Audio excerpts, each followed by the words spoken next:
Pixar is right back at it again with another box office smash hit on their hands with Finding Dory. Now this may be the rare sequel that is actually better than the original.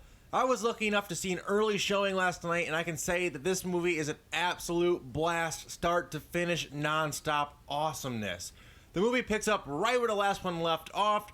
Dory now lives with Marlin and Nemo and the reef, and all is well, but when a field trip with Mr. Ray triggers a memory of Dory's birth parents, Dory decides to set out in search of her family from the past. And also, just a warning, this video may contain minor spoilers, but as you'll see later on, I'm going to try my best to just kind of be vague about the plot line and not go through the entire thing, because I don't want to rehash the entire movie and ruin it for you guys.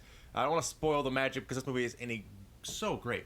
Anyway, the movie is based around Dory's memories and minor flashbacks of her parents, which I must say, Pixar nails the character of young Dory. It is by far the cutest and most innocent animated character I've ever seen in any movie. The voice acting is so good. It absolutely melts your heart. Her puppy dog eyes in it. Oh, it's just so good. Everyone in the theater was absolutely in love with the new, smaller Dory character in the flashbacks. But back to the plot. Dory remembers where her parents are from, and it turns out to be at a fish exhibit in a big aquarium outside of California. She then is in a quest to go back. They get outside. She somehow is separated from Nemo and Marlin and taken inside of the aquarium, where she meets Hank the Septopus, which is voiced by Ed O'Neill, and his character Hank really stole the show for me. It was my favorite new character. He's this cranky yet funny but still caring character. He's got all kinds of hilarious moments, and the way that his character design was done was so cool. He can blend in with his environment. He has this camouflage, and there's so many funny moments where he blends in with the environment to hide from the actual humans and stuff like that. It's so well done, and sometimes you won't even see him in a scene. He's so well animated into the scene, you don't see him until he opens his eyes and turns color. So amazingly done. Loved his character. Now, I don't want, like I said, just don't want to explain the whole plot and ruin the movie for you guys. So from here, I'm going to give just broad strokes and talk about some of the highlights. So Dory at this point is with Hank, and they go to find her parents in one of the exhibits at the aquarium. At the same time, Nemo and Marlin are outside of the aquarium, and they think they are going to rescue Dory from being killed in the aquarium. This is where we meet the sea lion characters, and they are absolutely hilarious. One of the funniest parts of the entire movie. It was in the trailer, but it doesn't do it justice. It's even funnier in the movie. They have these two sea lions, and they have the other derpy sea lion who's trying to get on the rock, and it's so funny. We also meet one of the new bird characters who flies Marlin and Nemo inside of the aquarium, and that part of the movie is really funny. The uru, you know what I'm talking about when you see the movie. But that part was absolutely hilarious. I loved that as well. It was really cute. From there, they must somehow find Dory, who is also at this time roaming around the aquarium with Hank, trying to find her parents. Instead, she somehow bumps into her childhood whale friend, Destiny. They also have a new whale character named Bailey, who is voiced by Ty Burrell from Modern Family. And he's the beluga whale that claims he can't use his echolocation because he bumped his head. And his character is super cute as well. Has a lot of funny moments. He actually does end up using his echolocation, and it plays a central role in the plot. These characters, like I said, they play a major role in the movie, as well as being just the right amount of funny and cute to advance the plot. It's so funny. His character was well done. His character with the echolocation was very funny as well. That part of the movie was really done. It's also worth mentioning that throughout the entire movie, we are shown these incremental flashback memories that come back to Dory about her parents and about her childhood. And they leave little clues about how she's going to find her parents, or how she, where she is now, or where she needs to go.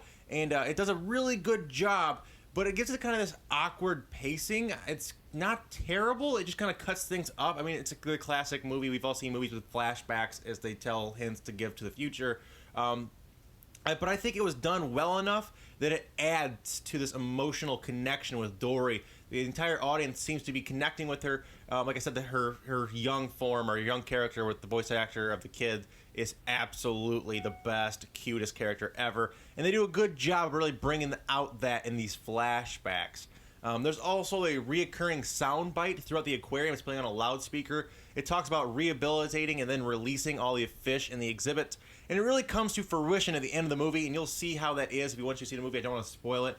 But it's really cool how they tie that in, and it's all wrapped together. It's a perfect plot device. It works perfectly with what the theme of the movie is, and it's kind of an overlying theme the whole time, but it's like right in front of your face, but you don't realize it till the end. I thought that was really cool. I really enjoyed that part of it. I really like when movies do things like that. They wrap everything together. But the rest of the plot is pretty cut and dry. I mean, Dory finds what she's looking for, but she must save Marlin and Nemo. This time around, it's kind of flipped-flopped. Her and Hank rise to the occasion and save the day, and the gang end up all happier than ever back at the reef. Like I said, I don't want to spoil too much. I know I skipped most of the plot line there, but I was trying to do that on purpose. I don't want to spoil the magic for you guys. I just want to let you guys know what I think about the movie. And I think that this was one of the best Pixar movies I've seen to date. It's right up there with Toy Story and Toy Story 3 for me, maybe up there with The Incredibles. Even with the original movie, like I said, it may be better than the original movie in my opinion. It's that good. I really enjoyed it. It was so good. It just does a great job of doing the simple things well. It didn't try to do too much. It didn't try to, go out on a limb too much. I mean, it had some new characters that were also funny. The new characters were great. The best part about this was the new characters. I really, really fell in love with Hank's character. Ed O'Neill did a great job voice acting him. Just an amazing job. But they did the perfect thing they always do.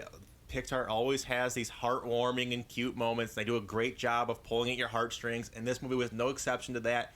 So you guys can go in there expecting this. You may want to bring a tissue or two, because there are a few moments that are like tear-jerking, but in a good way. They're tears of joy. They're happiness tears. They're not like kind of soul-crushing tears.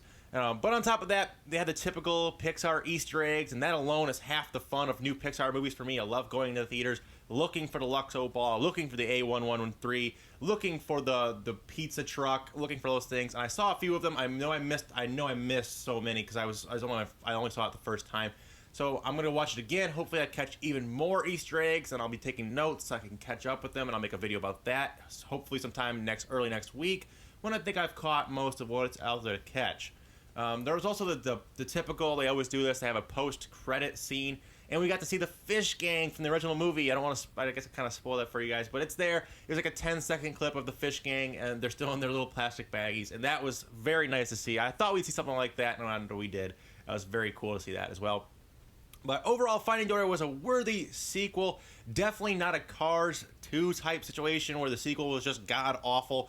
Love this movie so far. So if you have a little extra time this weekend, make sure you guys go out and see this movie if you're a Pixar fan or just a fan of movies in general. That's all I have for you guys today. However, I hope you guys enjoyed. I hope I didn't give too much away. I didn't want to spoil anything for you guys. I really hope I didn't do that to you. But if you guys did enjoy the video, make sure you guys drop a like down in the comment section. Also, let me know what you guys think about Finding Dory. Do you guys like Pixar? I'd love to hear your guys' opinions. If you guys have already seen the movie, what did you think about it? Also, are you guys planning to see the movie? Did you guys want to see the movie? Love to hear all your comments down there. I'll be answering questions and stuff as well down in the comment section. But remember, guys, it's always K-Mac time somewhere, so take it easy, and peace out.